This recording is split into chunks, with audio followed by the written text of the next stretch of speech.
Amis du jour, bienvenue sur Qui est Sport, c'est encore Stanley au micro. Je suis heureux d'être parmi vous aujourd'hui, cela me fait plaisir et nous allons parler de pas mal de choses et bien sûr des quarts de finale, retour de la Ligue des Champions qui opposait Manchester City au Paris Saint-Germain et le Real Madrid à Wolfsburg. Tout d'abord nous allons parler du PSG, c'est très dommage puisque le PSG passe à la trappe comme Kevin Trapp est passé à la trappe bien sûr. Et nous allons tout d'abord rentrer dans le vif du sujet, bien sûr. Je vais vous dire que je suis triste. Je suis triste pourquoi?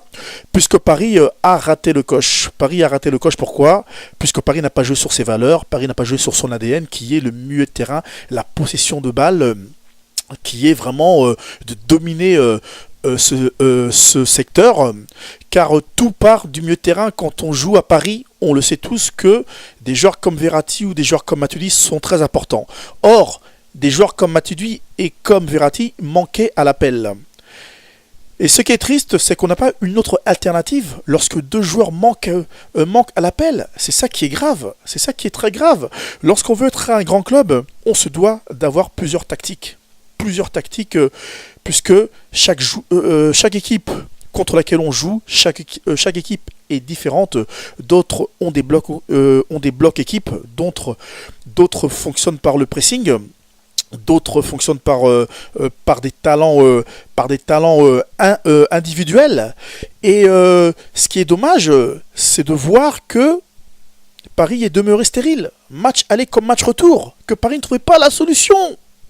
Paris ne trouvait pas la solution, pourquoi? Parce que les Parisiens étaient ternes. Parce que les Parisiens n'avaient pas de magie. Parce que les Parisiens n'avaient pas de jambes. Peut-être qu'il y avait trop de matchs pour les Parisiens.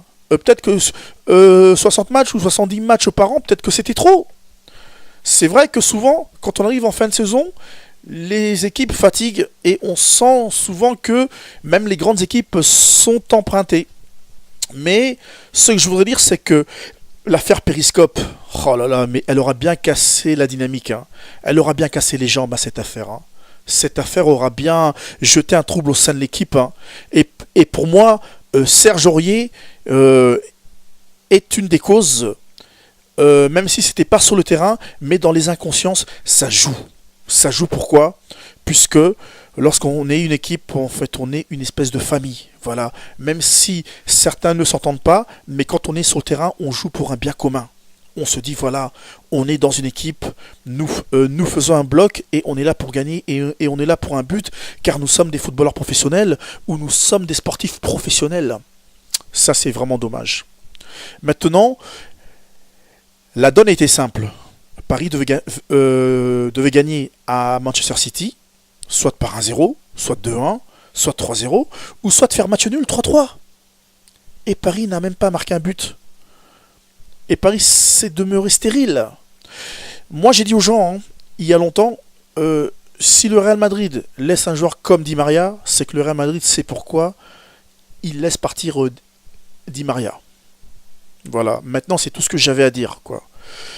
Et que c'est vrai que Kevin De Bruyne devait rejoindre Paris, mais je crois que le Belge, en fait, il voulait pas trop, quoi, tout ça, puisque c'est vrai que le championnat français, c'est pas terrible, hein, donc là, je n'en disconviens point. Mais Paris était supérieur à cette équipe de Chelsea, intrinsèquement, quoi, en fait. Joueur par joueur, je pense que Paris était supérieur. Mais que certains joueurs de Paris n'ont pas l'amour du maillot. Non pas l'amour du maillot. Pourquoi? Parce que certains joueurs de Paris me font penser à des mercenaires. À des mercenaires. À des joueurs qui sont venus là, mais bien sûr parce qu'il y a l'argent. Mais je pense pas que ces joueurs sont venus là parce qu'ils avaient l'amour du maillot. Et c'est dommage, puisque quand on a vu les joueurs de City jouer match aller comme retour, on sentait qu'il y avait une osmose, une espèce d'amour du maillot. Puisque chaque joueur était là pour l'autre. Si l'autre faisait une erreur ou si l'autre était pris, l'autre était là pour combler cette erreur, pour combler cette anomalie. Alors pourquoi les Parisiens ne l'ont pas fait? Hein? On peut dire que c'est la faute de l'entraîneur, que l'entraîneur a fait des choix, mais c'est les joueurs qui étaient sur le terrain. C'est pas l'entraîneur qui était sur le terrain, ce sont les joueurs. Maintenant, quand on est footballeur professionnel, quand on s'appelle Monsieur Zlatan Ibrahimovic, quand on ose dire que Paris existe que depuis que moi je suis là, et que depuis que les Qataris mettent de l'argent, je trouve ça honteux. C'est des propos à ne pas tenir. C'est insulter ce club. Insulter l'institution parisienne. Insulter Ginola, Ouéa, Rai, Batz, Lama, Suzic, Mustapha Daleb, Vincent Guérin, Fournier, et j'en passe et j'en passe. Bravo, monsieur Alain Roche. Non, c'est pas possible. C'est se mettre de la pression pour rien.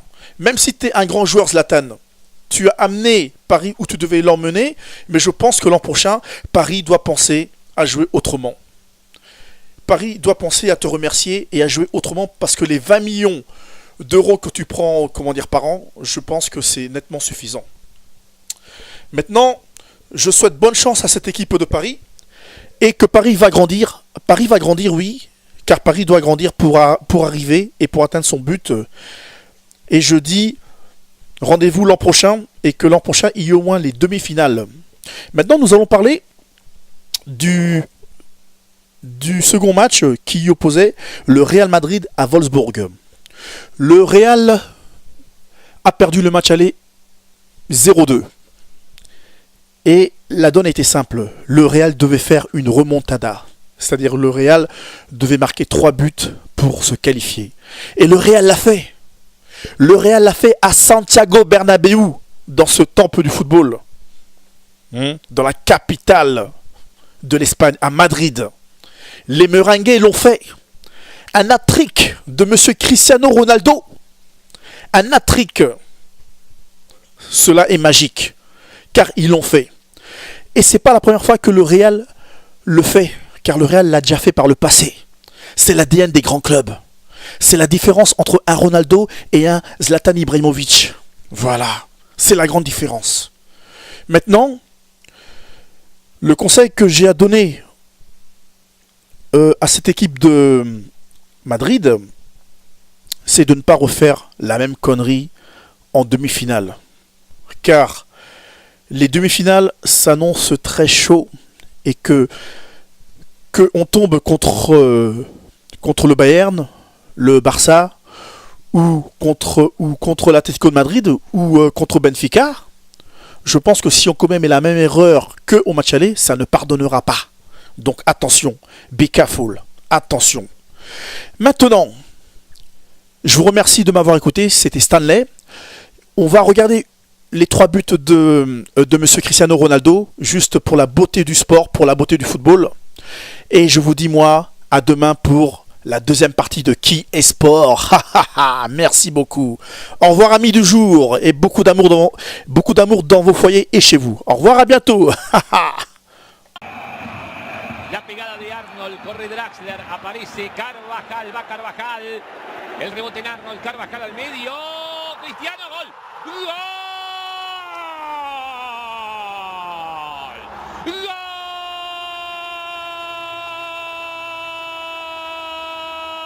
Menos a Keylor Navas, que no participó. Atención con Carvajal, busca el segundo rápidamente en Madrid, centro Carvajal para Cristiano. Y de bombero se vistió Vieirinha, se lo sacó de la cabeza Cristiano. Esta serie. Y fíjate ahora, fíjate cómo viene por arriba. La pegada de Toni Kroos buscando la Bale, el centro de Kroos para Cristiano. ¡Gol! ¡Gol!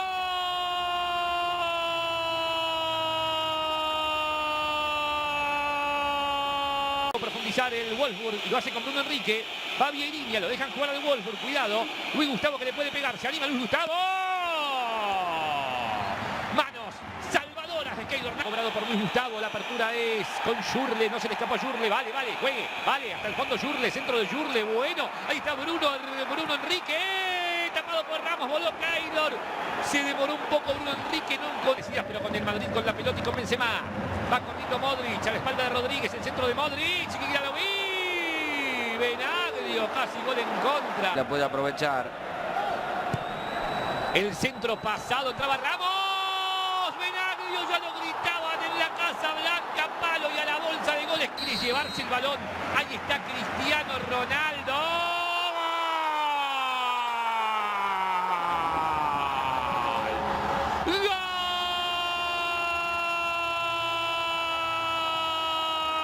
el gato blanco Benzema, caía Pepe, continúa el francés, la defensa de Ricardo Rodríguez, Benzema busca ángulo, Benzema, Vinagrio, Vinagrio se queda